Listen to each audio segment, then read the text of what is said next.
பார்த்திங்கன்னா ஒரு ஃபீலிங் தரக்கூடிய, அதாவது சின்ன வயசு ஃபீலிங் தரக்கூடிய ஒரு சாங் தான் நான் பார்க்க போகிறோம். நம்ம வந்து நிறைய பேர் நினைப்போம் இந்த சாங் தான் நம்ம ஃபீலிங் தரக்கூடிய சாங்னு சொல்லிட்டு. அது போட்டு காட்டுற பாருங்க. இதுவரை உன்னுடன் வாழ்ந்த என் நாட்கள் மறுமுறை வாழ்ந்திட வழி இல்லையா, இருளில் தேடிய தேடல்கள் சாங் தான் எல்லாத்தையும் விட ஃபீலிங் தரக்கூடியதில் பெஸ்ட் சாங் நம்ம நினச்சிருப்போம்.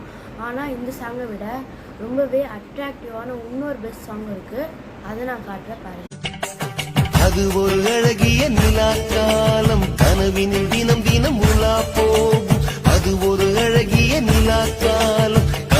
ஓல்ட் சாங்காக இருந்தாலும் இந்த சாங் கேட்கும்போது இருக்க இந்த ஃபீலிங் இருக்கே, அது 90s கிட்ஸோட ஃபீலிங் இல்லைங்க, 2K கிட்ஸோட ஃபீலிங். இந்த ரெண்டுத்தில் எந்த பாட்டு உங்களுக்கு பிடிக்கும்னு கமெண்ட்டில் சொல்லுங்கள். அப்புறம் எனக்கு பிடிச்ச பாட்டு உங்களுக்கும் பிடிச்சிருந்தா இந்த வீடியோவை லைக் பண்ணுங்கள்.